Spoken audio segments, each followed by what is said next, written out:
Bismillahirrahmanirrahim. Assalamu alaikum students. How are you? I hope that you are also fine. Today we will discuss about the chapter number 14, sets. Today our topic is subsets and proper subset. First we will discuss about the subset and then proper subsets. What is a subset? वैसे तो आप लोगों ने सब का name सुना है, ठीक है. सेट आप लोग पहले पढ़ के आ चुके हो. सबसेट मीन्स उससे छोटा, ऐसे ही है ना, उससे छोटा. जिस तरह से आप लोगों ने आप लोग ये भी सुनते हैं चैप्टर सब यूनिट्स, उसके यूनिट है एक, सब यूनिट मीन उसी के छोटे छोटे पार्ट्स बनाए हुए हैं. इसी तरह से आज हम लोग पढ़ेंगे कि सबसे पहले तो सेट का आप लोगों ने पढ़ के आ चुके हैं, सेट क्या है, तो सेट के ही हम लोग छोटे सेट्स बनाएंगे, ठीक है. इसी तरह से इसकी डेफिनेशन में इस तरह से ये कह सकते हैं आप लोग कि हम लोगों ने दो सेट्स लिए. पहले उर्दू में समझ लें, देन मैं इंग्लिश में आती हूँ, डिफाइन समझा दूंगी इंग्लिश में भी आप लोगों को. तो पहले लिए हम लोगों ने दो sets, two sets. Set name दे दिए set A and set B. देखिए अब यहाँ पे ये लास्ट पे आप लोगों को एग्जाम्पल नजर आ रही है, एक सेट ए है और एक सेट क्या है, बी है. अब इसमें ये है कि इस सेट में ये है इन दोनों सेट्स के एलिमेंट बी सेम होने चाहिए. अगर मैं कहती हूँ ना कि सेट बी जो है वो सेट ए का सबसेट है, तो सेट ए और बी के सारे एलिमेंट सेम होने चाहिए. जिस तरह से आप लोग कहते हो इक्वल सेट्स में, ठीक है. Two sets A and B, we say that, हम लोग ये कहते हैं set B is subset of set A. Set B को हम लोग सेट ए का सबसेट तभी बोलेंगे if every element of set B, कि सेट बी का हर element is an element of a set A, वो सेट ए का भी एलिमेंट हो, ठीक है. फॉर एग्जाम्पल आप लोगों को नजर आ रहा है एक सेट लिखा है 1 2 3 और दूसरा सेट बी जिसे नाम दिया गया 1 2 3. अब देखिए सेट ए का, बी को मैं सेट ए का सब सेट तभी बोलूंगी अगर ये जो बी सेट है इसके एलिमेंट वो ए में भी हो, वही सेम एलिमेंट हो. 1 बी सेट में भी ए में भी है, 2 सेट ए में भी है और बी में भी है, 3 सेट बी में भी और 3 जो नंबर है वो सेट ए में भी है. तो हम लोग फिर अब ये कहेंगे कि इन दोनों के एलिमेंट सेम है. एलिमेंट बी का जो हर एलिमेंट है, सॉरी सेट ए का हर एलिमेंट वो सेट ए का भी एलिमेंट है. ऐसे ही है ना, 1 2 3 सेट बी में भी और 1 2 3 सेट ए में भी है, तो दोनों के एलिमेंट सेम हुए. तो यहाँ से समझ आ गई if every element of set B is an element of a set A. अगर सेट बी को हम लोग सेट ए का सबसेट तभी बोलेंगे अगर सेट बी के जितने भी एलिमेंट है वो सेट ए में भी हो, ठीक है. उसे बोलते हैं subset of a set B is a subset of a A. Subset का ये साइन आप लोगों के सामने नजर आ रहा है, ग्रीन मार्कर से अंडरलाइन किया हुआ बनाया साइन. सी को जरा थोड़ा लंबा कर लेना, आगे उनके जो डंडे हैं, ठीक है. सी को जरा थोड़ा बढ़ा देना दोनों साइडों से, ऊपर से भी और अपर साइड से भी और लोअर साइड से भी, और नीचे एक लाइन लगा देनी है. ये साइन जो साइन है वो किसका है, सबसेट का. तो हम लोग इसे लिखते हैं बी सबसेट है ए का, B is a subset of a set A. तो इसे हम लोग इस तरह से भी कह सकते हैं कि जो सबसेट है वो हमें आइडिया किस बात का देता है. आप लोगों ने देखा सेट ए बी को हम लोगों ने सेट ए का तभी सबसेट बोला ना अगर सारे एलिमेंट दोनों के सेम है, ठीक है. यहाँ इसका ये हमें आइडिया ये देता है कंटेन्स या इंक्लूड. यही आइडिया दे रहा है ना कि सेट बी के जितने एलिमेंट है वो सेट ए में भी इंक्लूड है, शामिल है, ये कह सकते हैं. ये कंटेन्स मुश्तमिल है, जो सेट बी में जितने एलिमेंट है उतने ही सेट ए कंटेन कर रहा है, यही आइडिया मिल रहा है. तो ये आप लोगों के सामने एग्जाम्पल है, तो फिर हम लोग बोलेंगे इसे B subset of a set A. ठीक हो गया. अब इसके बाद नेक्स्ट आते हैं प्रॉपर सबसेट पे. प्रॉपर सेट में भी सेम वही है, लेकिन ये है कि इसमें दोनों सेट्स इक्वल होते हैं सब सेट में, लेकिन यहाँ पे दोनों सेट्स इक्वल नहीं होते. जब दोनों सेट्स इक्वल नहीं होते लेकिन बी का हर एलिमेंट ए में हो, लेकिन ए सेट का कोई ना कोई एक ऐसा एलिमेंट हो, एटलीस्ट 1 एलिमेंट, 2 भी हो सकते हैं, 4 भी हो सकते हैं, लेकिन हम लोग कोशिश करते हैं कि एक एटलीस्ट का मतलब होता है 1 से ज्यादा भी हो सकते हैं, ठीक है. At least one element does not belongs to set B. A का एक ऐसा एलिमेंट होना चाहिए जो कि सेट बी में ना हो, ठीक है। तो यहाँ पे डेफिनेशन प्रॉपर सबसेट है, two sets A and B, we say that set B is a proper set और subset of set A if every element of a set B is an element of a set A and B does not equals to A। समझ आ गई है? Same वही वाली definition है, बस इसमें ये है एक वर्ड का इजाफा हो गया, and B does not equals to A। तो B does not equal to A कहने का ये मतलब है, फॉर एग्जाम्पल आप इसका साइन जो है पहले वो देख ले, साइन ये है इसका, ठीक है। बस सी के साइन वाले की तरह ही लिख देना, लेकिन उसे आगे को बढ़ा देना दोनों साइडों से, ठीक है। तो ये साइन किसका है? प्रॉपर सबसेट का, और इसे लिखते हैं बी प्रॉपर सेट ऑफ ए, इस तरह से लिखते हैं। एग्जाम्पल इसकी है, फॉर एग्जाम्पल ए आप लोगों के सामने लिखा गया 1 2 3 4 सेट ए है, और बी हमारे पास सेट कौन सा 3 4। अब बी को हम लोग ए का ये जो है, ठीक है, छोटे को हम लोग भरेगा तभी प्रॉपर सबसेट बोलेंगे।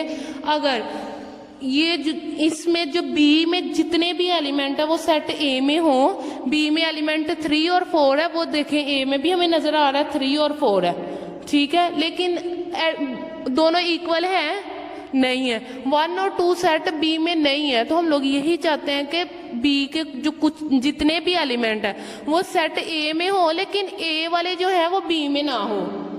कम से कम 1 या 2 या 3 4 कुछ इस तरह से, कम से कम एटलीस्ट वन एलिमेंट ऐसा होना चाहिए ए का जो कि बी में ना हो, तो फिर उसे बोलते हैं प्रॉपर सबसेट। आप लोगों के सामने एक वेन डायग्राम से रिप्रेजेंट किया गया, एक सेट हमारे पास है ए, उसे मैंने बाहर लिखा, जो बड़े वाला कोशिश करते हैं कि उस सेट को हम लोग बाहर लिखें, छोटे सेट को जो सब होता है उसको अंदर लिखें। तो बी सेट हमारे पास छोटा है, बी को अंदर लिखा, बी में हमारे पास एलिमेंट पहले कोशिश करते हैं जो छोटा एलिमेंट होता है, छोटा सेट होता है उसके एलिमेंट पहले लिखे। तो बी वाला सेट हमारे पास छोटा है, उसके एलिमेंट 3 और 4 है, 3 और 4 पहले लिखे, बाकी जो रह जाते हैं वो ए में लिख देते हैं। बाकी क्या रह गया? 1 और 2, 1 और 2 लिख दिया। आप लोगों की मर्जी है, इस तरफ 1 2 लिखना है, यहाँ पे भी आप लोग 1 और 2 यहाँ पे लिख सकते हैं, जहाँ मर्जी लिखते हैं लिखना, लेकिन ए के अंदर है, बी के अंदर नहीं लिखना आप लोगों ने, ठीक है। तो अब देखें यहाँ पे बी सेट में जो एलिमेंट 3 और 4 आ रहा है, ए में 1 2 3 4 आ रहा है, ऐसे ही है ना, वो सारा है उसी के तो अंदर आ रहा है, तो उसके भी एलिमेंट होंगे, ठीक है। अब ये देखें क्या ये दोनों सेट इक्वल आ रहे हैं? नहीं, इक्वल नहीं आ रहे, तो इस वजह से ये क्या होंगे फिर? Proper subset. ये 3 4 है इसमें और इसमें 1 2 नहीं है, तो इस वजह से ये इक्वल नहीं होंगे। तो जब इस तरह से हो कि बी के जितने एलिमेंट है वो सेट ए में तो हो, लेकिन दोनों इक्वल ना हो, तो उसे बोलते हैं प्रॉपर सबसेट। अब आते हैं अपने वर्क एग्जाम्पल नंबर 15 की तरफ, वो आप लोग खुद करोगे और प्रैक्टिस नो 5 में आप लोगों को करवाती हूँ। अब देखें क्वेश्चंस की तरफ कि ये, अब ये देखिए, आप लोग ये ना समझिएगा कि मैं वर्क एग्जाम्पल आप लोगों को नहीं करवाती तो आप लोगों ने वो करने नहीं, इंपॉर्टेंट नहीं है, वो भी काफ़ी इंपॉर्टेंट होती हैं। तो आप लोगों ने क्या करना है कि ये इसलिए नहीं मैं करवाती आप लोगों को कि ये बुक पे सॉल्व है, मैं अनसॉल्व जो चीज़ें हैं वो करवाती हूँ ताकि आप लोगों को समझ आए कि इस तरह से होंगे, बाकी क्वेश्चन हम लोग कर सकेंगे, ठीक है। वर्क एग्जाम्पल नंबर 5 आप लोग खुद करोगे, बुक पे सॉल्व है, प्रैक्टिस नो 5। यहाँ पे देखें स्टेटमेंट ये है, if C equals to 1 2 3 4 5 6 7 and D equals to 1 3 5 7। First statement में कहता है कि draw a Venn diagram to represent the set C and D. C और डी को रिप्रेजेंट करने के लिए वेन डायग्राम ड्रा करो। तो इसमें यहाँ पे देखें, अब ये सेट आ रहे हैं, तो सेट को कोशिश करो कि ब्रैकेट यहाँ पे आप लोग सर्कल की फॉर्म में लिख दें, ठीक है। तो यहाँ पे दोनों सेट्स को ये काम करना है, ठीक है। तो पहले तो आप लोग वेन डायग्राम में रिप्रेजेंट कर रहे हैं, तो एक हमारे पास सेट क्या है? सी है, और दूसरा सेट डी है। डी वाला छोटा है या सी वाला? बताएं। डी वाला, गुड। तो डी वाला अगर छोटा है तो डी के एलिमेंट पहले लिखेंगे डी वाले सेट में। सी वाले को मैंने ग्रीन मार्कर से रिप्रेजेंट कर दिया और डी सेट को रेड से। तो डी के एलिमेंट 1 3 5 7 है, तो 1 3 5 एंड 7 ये लिख दिया, ठीक है। ये लिखने के बाद अब जितने एलिमेंट बाकी रह गए वो सी में लिख दो 1 3। अब यहाँ पे ये देखें 1 3 5 एंड 7 वो ऑलरेडी लिखा गया है, ठीक है। बाकी कौन कौन से नंबर रह गए 2 4 एंड 6, 2 4 एंड 6 ये लिख दिए, 2 4 और 6 को लिख दिया। अब देखें टोटल एलिमेंट तो 1 2 3 4 5 6 7 आ तो रहे हैं, सी के अंदर ही है ना डी, तो इसलिए फिर ये सी के भी एलिमेंट होंगे। क्वेश्चन ये हम लोगों ने वेन डायग्राम से इसको रिप्रेजेंट कर दिया। आई होप आप लोगों को समझ आई है, समझ आ गई ना गाइस। अब देखिए नेक्स्ट जो है सेकंड वाले पार्ट में कहता है is D is a proper subset of C. कहता है क्या सी डी जो है वो प्रॉपर सबसेट है सी का, प्रॉपर सबसेट। अब खुद ही यहाँ से देख लें क्वेश्चन की स्टेटमेंट से, क्या ये दोनों इक्वल हैं। पहले ये देखें क्या डी के सारे एलिमेंट सी में हैं, एलिमेंट हैं इसमें, चेक करें। वन जिसको ये भी देख लें हम लोगों ने डी को क्वेश्चन की स्टेटमेंट देख लें, आप लोग बुक की तरफ देखें, क्या उस स्टेटमेंट में is D is a proper subset of a C. ठीक है, हम लोगों ने ये बताना है, जिसको बताना है डी को करना है ना सेट सी का, प्रॉपर सबसेट सी का। तो इसके लिए जिसको देखना है डी को देखना है तो पहले देखें डी के एलिमेंट दूसरे जो दूसरे जिसमें कह रहा है करना है सी का करना है ना, कि ये डी जो है वो सब प्रॉपर सबसेट है सी का। तो डी के एलिमेंट देखने हैं क्या सारे के सारे वो सी में है, डी के सारे एलिमेंट सी में है, 1 इसमें 1 उसमें भी है, 3 है इसमें डी में, 3 उसमें भी अंडरलाइन किया नजर आ रहा है ना, 5 इसमें भी है उसमें भी है, 7 इसमें भी है उसमें। देखें डी के जितने एलिमेंट है 4 एलिमेंट है वो 4 के 4 ही सी में है।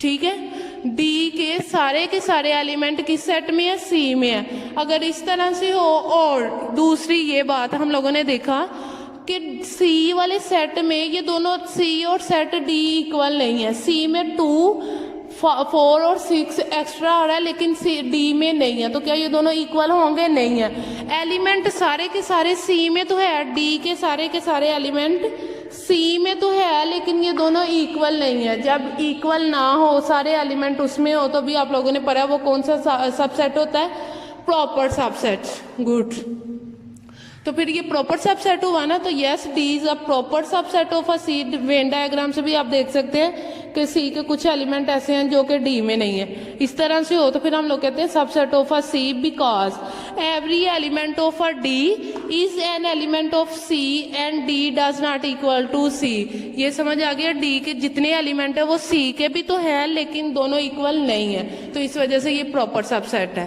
ठीक है, अब नेक्स्ट करते हैं क्वेश्चन नंबर 2 प्रैक्टिस नो 5 का। अच्छा स्टूडेंट्स ये देखिए practice no 5 question number 2। It is given that p equals to x such that x is an integer such that 0 less than x less than 30 less than और equal to 13। Question की समझ आई है, p में क्या कह रहा है, कहता है कि p में वो इंटीजर सच दैट, मैंने SUCH such THAT dot that sorry, तो सच डैट को मैंने शॉर्टकट में ST भी लिख सकते हैं, S डाल के डॉट डाल के T लिख दिया। ठीक है, इस तरह से भी लिख सकते हैं, जैसे बिटवीन को B स्लैश डाल के W लिख दें बिटवीन, शॉर्टकट फॉर्म में। ठीक है, तो यहाँ पे P में वो वाले इंटीजर्स आएंगे जो कि 0 से लेस होंगे बट लेस देन और इक्वल टू 13, सॉरी 0 से ग्रेटर 1 से लेकर हम लोगों ने कहाँ तक लिखना है 1 to P के अंदर वो इंटीजर्स लिखेंगे जो कि 1 से लेकर 13 तक आते हैं। ठीक है, और Q equals to x such that x is a prime number less than 10। वो प्राइम नंबर्स लिखने हैं जो कि लेस है 10 से छोटे प्राइम नंबर्स। और Q equal to x such that x is a positive integer not more than 13। वो पॉजिटिव इंटीजर्स लिखने हैं जो कि 13 से ग्रेटर ना हो, नॉट मोर देन 13 से बड़े ना हो बल्कि 13 तक ही हो। क्वेश्चन नंबर फर्स्ट की स्टेटमेंट में ये कहते हैं list all the elements of P and Q P in set notation. P और Q को हम लोगों ने सेट नोटेशन में लिखना है। तो अभी मैंने आप लोगों को बताया P में वो इंटीजर्स आएंगे जो कि 0 से बड़े होंगे लेकिन इक्वल टू 13 तक जाएंगे। 0 से बड़ा नंबर कौन सा आता है 1, ग्रेटर नंबर 0, लेस देन और इक्वल मिड वाले नंबर का ये मतलब होता है कि वो नंबर आएंगे जो कि 0 से बड़े हैं और 13 के से छोटे या उसके इक्वल है, लेस और इक्वल। तो 1 से लेकर 13 तक लिखेंगे तो पी में नंबर आएंगे 1 2 3 4 5 6 7 8 9 10 11 12 13। क्लियर हो गया। और क्यू में वो इंटीजर्स है जो कि प्राइम नंबर्स थे, सॉरी प्राइम नंबर लिखने जो कि 10 से लेस है, तो प्राइम नंबर्स 10 से लेस आता है 2 3 5 और 7। लास्ट टाइम भी आप लोगों को बताया था प्राइम नंबर्स क्या होते हैं, अगेन बता देती हूँ, वो इंटीजर्स विच हैव 2 फैक्टर्स, जिनके पास 2 ही फैक्टर्स होते हैं, 1 एंड इटसेल्फ, 1 और अपना आप। और सेकंड वाले में कहता है is Q subset proper subset of P, क्या क्यू प्रॉपर सेट है पी का या फिर और पी प्रॉपर सबसेट है क्यू का, explain. P is a proper subset of Q, explain. Question की समझ आई? अगेन बोल देती हूँ, क्वेश्चन की स्टेटमेंट में ये था इज, आप लोग बुक की तरफ देखा करें जब मैं क्वेश्चन नंबर बोलती हूँ, क्वेश्चन की स्टेटमेंट बोलती हूँ। Is Q proper subset of P और P is a proper subset of Q, explain. हमने ये बताना है क्यू प्रॉपर सबसेट है पी का या पी प्रॉपर सबसेट है क्यू का।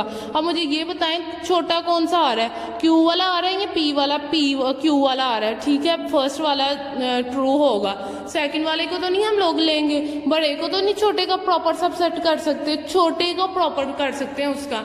अब देखें जो क्यू में जितने भी इंटीजर्स लिखे गए हैं, Q is a proper subset of P because, reason क्या है, अब क्यू के अंदर एलिमेंट लिखे गए हैं 2 3 5 एंड 7, तो आप देखिए पी के अंदर भी 2 3 एंड 5 एंड 7 आ रहा है ना।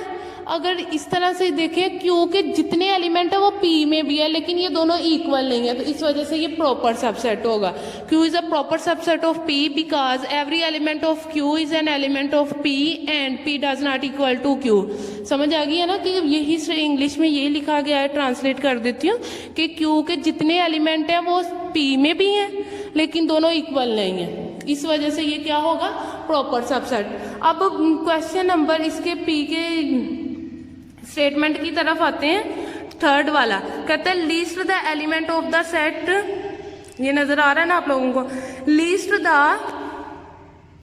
Least the elements of set R in set notation. R को हम लोगों ने किस में क्या कर लिखना है, सेट नोटेशन में। तो अभी आप लोग ये देखें आर में सेट नोटेशन किस तरह से लिखा जाएगा।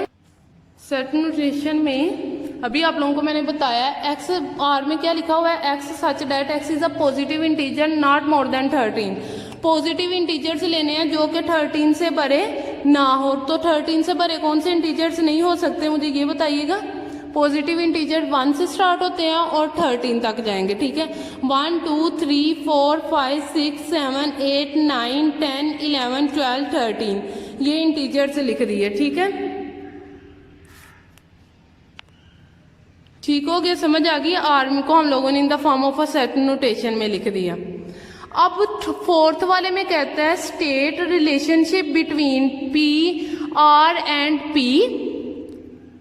ठीक है, आर और पी के दरमियान हम लोगों ने रिलेशनशिप बताना है और एक्सप्लेन करना है। ठीक है, हम लोगों ने अपने काम को साथ क्या करना है, एक्सप्लेन। तो इसके लिए एक्सप्लेन करने के लिए आप लोग देखें, हम लोगों ने ये बताना है कि क्या इनके दरमियान रिलेशन क्या है। ठीक है, पी और सेट आर के दरमियान रिलेशन क्या है। तो अब आप लोग ये देखें सेट पी और सेट क्यू आर जो है क्या वो दोनों सेम नहीं, इक्वल नहीं, तो ये इक्वल का ही रिलेशन है कि ये इक्वल सेट्स हैं। Set R and P R, set R and P are equal set because all the elements of R and set P set are same, या इस तरह से लिख सकते हैं R equals to P कि सेट P और R इक्वल है, इस वजह से इनके दरमियान ये इक्वल का रिलेशन है, इक्वल सेट्स का। ठीक है, आज की आप लोगों की diary exercise number 14 question number 7 8 9 12 13 14 18 and 19 homework में करना है और आप लोगों ने ये प्रैक्टिस में करना है। बहुत ईजी है, आप लोग अगर इन क्वेश्चंस को इजीली देखेंगे आप लोगों को मजा आएगा। क्वेश्चंस करेंगे, very interesting chapter. And last में मैं यही कहना चाहूँगी, अगर आप लोग मेहनत करेंगे तो आप लोगों को क्वेश्चन समझ आएंगे। अगर आप लोग वैसे लापरवाही से काम करेंगे तो फिर मुश्किल हो जाता है। ये है कि मैथ को समझ के काम करें, इजी होगा आप लोगों के लिए। ठीक है, ओके स्टूडेंट्स। इंशाल्लाह हमारी मुलाकात होगी कल।